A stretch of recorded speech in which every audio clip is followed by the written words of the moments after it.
a gente olha aqui e os números frios, né, mostram uma coisa, né? 9 finalizações 20 finalizações do Vasco, aí são 6 do são 10 finalizações, digamos assim, na direção do gol, mas 6 foram no gol realmente, entendeu? Então assim, a produção ofensiva do Vasco ela era uma coisa, ou seja, tinha volume, mas não tinha efetividade. Ou pelo menos não conseguia chegar o último passe, né? Então, no final, a produção do Vasco era bem frustrante, bem abaixo. Você vai olhar a posse de bola, o Vasco tem 60% da posse de bola, né? Ou seja, tem muita posse de bola e muita não, né? 60% tá dentro do natural, né? 60% de posse de bola, mas quando tinha essa posse não sabia o que fazer. Chamar a atenção aqui para a quantidade de passes errados. Aqui, ó, 75 passes errados. Alguns desses muito no primeiro tempo, né? O Vasco perdia muitas bolas, exatamente tentando fazer a transição ofensiva, né? Saindo da zaga e tentando vir para o meio campo, tentando jogar. Então você tem, por exemplo, o João Vitor errando. Tem muita coisa. O João Vitor tá na thumbnail, né? Tá na thumbnail, a gente vai falar sobre o João Vitor, mas assim, quantidade de erros que o João Vitor estava cometendo, até, por exemplo, no quesito aéreo, né? Quando a bola chegava lá, ele conseguia interceptar, mas dificuldade. O Diniz mandava ele subir pela lateral, né? O Tietchan vir por dentro, subir pela lateral, tentar deixar esse time, tentar posicionar o zagueiro para ir um pouquinho mais para frente, e o João Vitor claramente estava inseguro, não estava fazendo isso direito.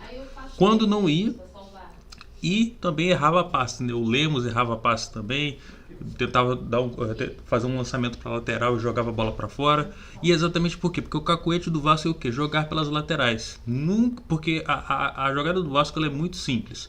Você conecta o passe ao lateral, o lateral ou a pessoa que está jogando pelo corredor vai aprofundar para poder fazer o lançamento, cruzar, para poder para o Verratti poder cabecear ou para alguém triscar nessa bola. Então as jogadas do Vasco elas são sempre assim, lançamento que ele vai variar até o segundo pau, alguém vai triscar nessa bola no segundo pau para jogar para a área. Então a jogada do Vasco ela é bem manjadinha, né? E nesse tipo de jogo contra o CSA é muito bom, porque o CSA ele gosta, ele preenche as linhas para o Vasco ter que cruzar fazer o cruzamento. E aí o CSA, que já está acostumado a enfrentar adversários que exatamente tem essa questão da bola aérea, consegue não passar dificuldade. Se a gente olhar aqui, o time do CSA, assim, é um time ruim. É um time ruim. O time teve chances de fazer gol exatamente no segundo tempo e não conseguiu fazer gol. Então, assim, muita coisa errada, muita coisa errada.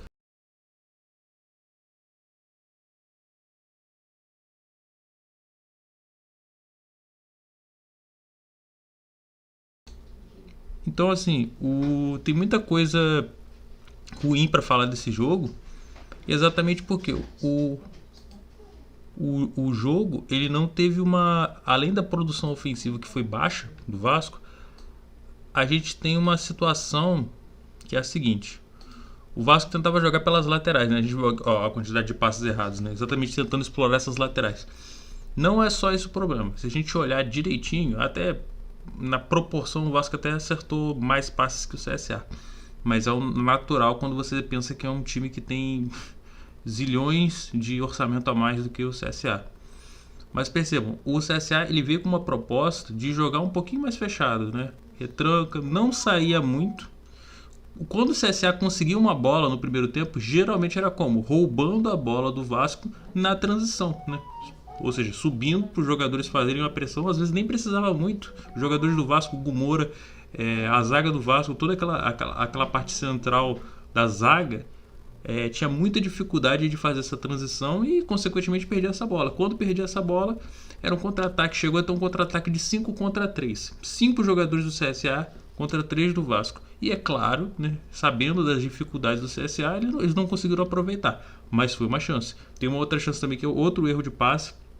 O jogador, o ponta deles, ele vem assim pela diagonal, ele puxa para dentro, quando ele vai dar aquela chapada, ela passa rente à trave, quase que o CSA faz um gol também. Então assim, o CSA claramente produziu em alguns momentos com o seu contra-ataque muito mais do que o Vasco quando tinha sua posse de bola e quando tentava construir. Ou seja, dentro do ponto de vista do jogo, o CSA foi melhor que o Vasco.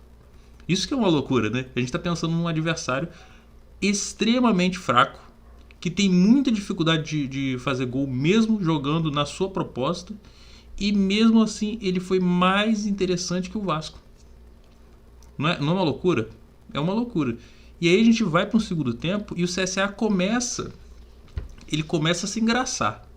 Ele percebe que o Vasco estava tendo muita dificuldade e começa a ir para um jogo de trocação com o Vasco, né? Nesse momento de trocação, o CSA, claro, teve chance também, e o Vasco começou a ter um pouquinho mais de chance.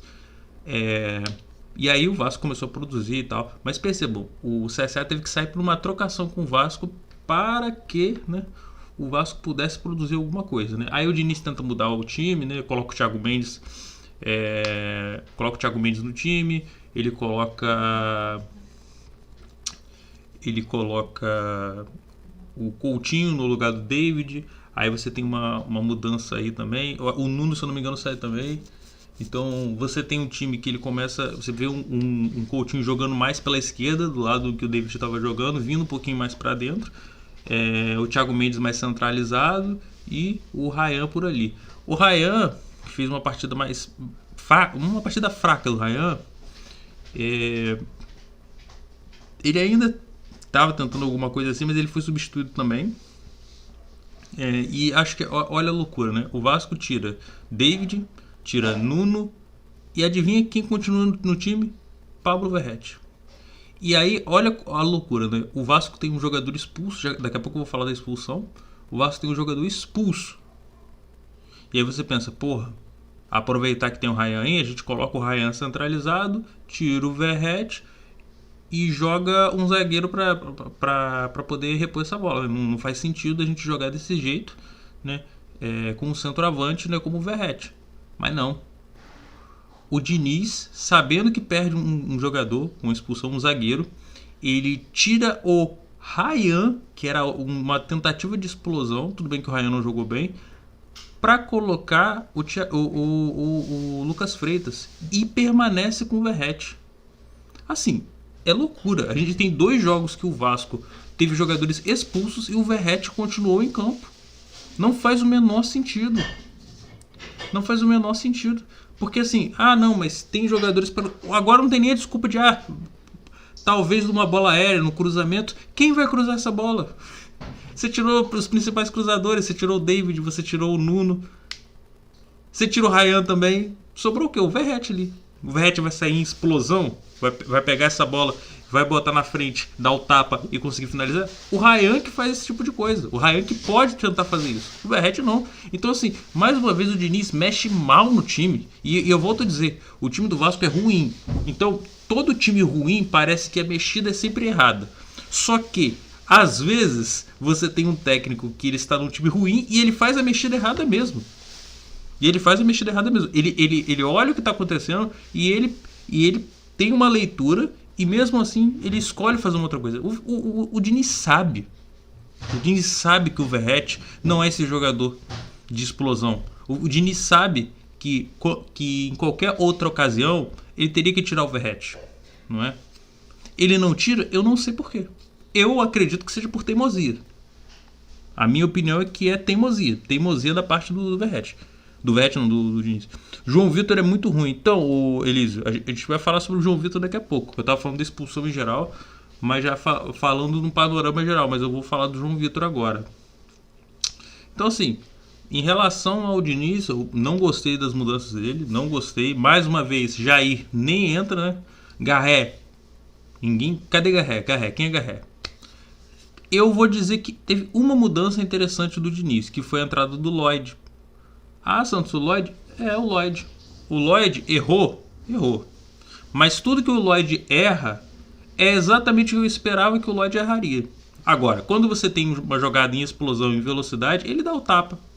Muitas vezes ele pegou essa bola pela profundidade, conseguiu segurar, carregando com força, parecendo o David mesmo, né? Pegou essa bola, deu o tapa e conseguiu criar uma jogada ali mesmo, entende? Então assim, ele tem essa característica, né? E essa característica faz com que ele seja um escape. E foi o escape com a saída do David e dos outros jogadores. Ele foi o escape. Qual o problema, né? E aí é o problema técnico. Foi exatamente o que aconteceu. O Lloyd foi num contra-ataque. Ele vindo em velocidade pelo lado esquerdo. Ele, ao invés de esperar o Verratti chegar para atacar o espaço, então ele deveria segurar essa bola, chamar o adversário para um contra um, que ele é bom no contra um. O que ele faz? Ele tenta cruzar. Ele cruza direto. E essa bola viaja até o segundo pau. O Verratti nem estava lá ainda. Como é que ele disputaria essa bola? Ah, Santos, isso é burrice do Lloyd. Não é só burrice, gente. O Lloyd, ele tem dificuldades técnicas. Até mesmo a bola que ele tentou, ela era muito fechada pro Verratti. Então, assim, é um jogador que ele tem uma valência em velocidade, tem um contra um que pode ajudar, mas eu volto a dizer, é um jogador que não tem que nos fundamentos básicos ele não sabe, ele não cruza direito.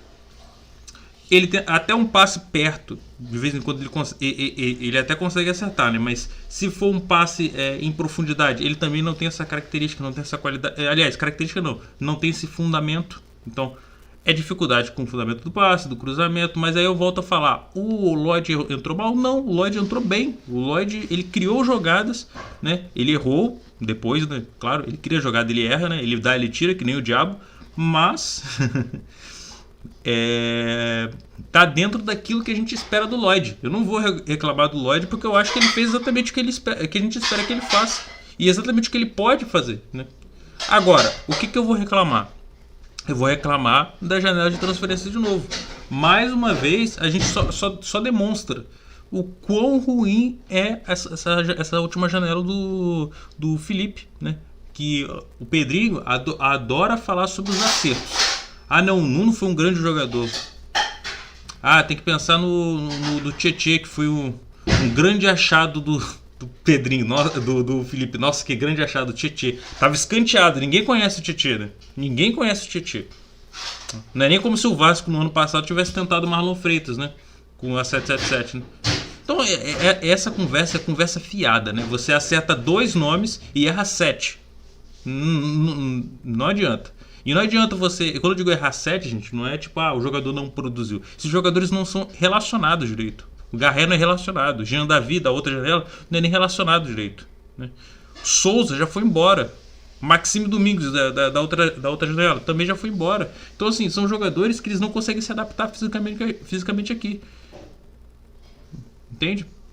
E tecnicamente nunca jogaram nesse nível. Então, assim, são loucuras e mais loucuras que a gente tem que ver, a gente tem que assistir, a gente tem que simplesmente acreditar que eles vão acertar na próxima janela. Por que eu vou acreditar nisso? Por quê? Porque o Felipe acertou com o Tietê. Nossa, que achado o Tietê, hein, gente? Ninguém sabia que o Tietê tava no mercado, hein? Ninguém sabia, hein? Ninguém sabia. Achado do Felipe, né? O Nuno, que é um grande acerto. E nisso, ó, beleza, acertou. Felipe, ó, você acertou com o Nuno. Mas aí, Pedrinho, fala aí, os outros jogadores, foi o Felipe que escolheu? Foi quem que escolheu? Ou você só vai falar dos acertos do Felipe? Dos mínimos acertos do Felipe? Então você olha aí, o Alex Teixeira, nem entra em campo. Garré, esqueceram do Garré. Esse é o ponto, né? Às vezes eu falo, o Vasco precisa de pontas, né? O Vasco precisa de pontas, mas parece que eles não estão nem aí porque a gente precisa de pontas, né? Tá bom ter o Lloyd ali, tá bom ter deixar o Garré no banco e colocar o Coutinho como meio campista, como ponta, às vezes, abrindo um pouquinho pelo lado esquerdo. Tá bom, tá tranquilo. Por isso que eu falo, né? Existe uma diferença de você ter jogadores e ter jogadores de qualidade, né? O Vasco até tem pontas de características diferentes. Ele tem. Com qualidade não. Então, você vai olhar até a janela de transferência do Vasco, né?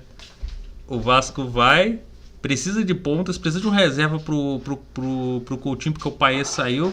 E o que o Vasco me faz? Contrato Thiago Mendes, volante. Você fala, caraca, outro volante.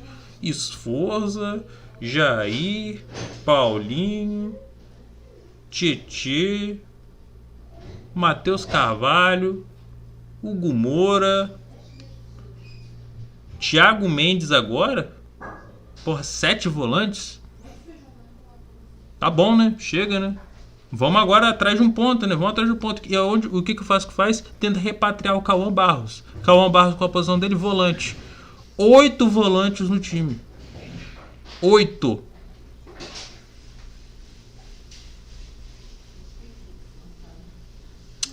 Cara, assim, o que dizer, né? O que dizer? E agora falando dele, né? Do nosso queridíssimo, do nosso inacreditável, absurdo.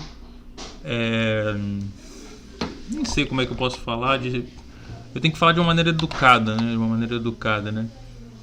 Dele, do nosso incrível zagueiro Beckenbauer, João Vitor. Olha ele aqui, ó. Todo bonitinho. Olha o João Vitor aí, galera. Esse é o João Vitor. Vou aumentar a tela aqui dele, aqui, ó. João Vitor.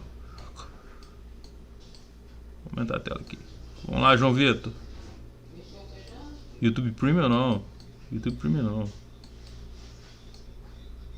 Aí, ó, o João Vitor aqui, gente. Cruzeiro queria João Vitor, sabia? Cruzeiro queria João Vitor. Mas a janela do Vasco, né? Janela não, né? O pessoal do Vasco achou que não. Que ele era útil. João Vitor, que eu volto a dizer pra vocês, né? Era um zagueiro que a gente não podia contar na época do Léo Pelé e Maicon. Exatamente pelos problemas... Não só extracampo, mas os problemas... Problemas extracampo não, né? Mas os problemas de comportamento do João Vitor. Expulsões e mais expulsões. Em momentos cruciais, como ele é expulso também no jogo contra o Atlético Paranaense, lá na Copa do Brasil que a gente passa, né? Ele é expulso no jogo da ida, porque ele arranja um problema na lateral aos 45 minutos com outro jogador. Bate boca com o torcedor. Além de bater boca com o torcedor... Eu não vou falar sobre o lance da ironia, né, que o pessoal falou, que eu não sei, não deu pra ver a imagem, né, dele descendo do aeroporto depois do Vasco eliminado, né, ele descendo do aeroporto, aí dizem que ele foi debochado, não sei, não dá pra saber, mas logo em seguida ele vai dar uma entrevista e a entrevista dele é uma entrevista completamente desinteressada e descompromissada. Pergunta sobre o Vasco, ele fala, não tem muito o que fazer não, é acreditar. É basicamente isso, cara. Esse jogador ganha quase 1 milhão por mês.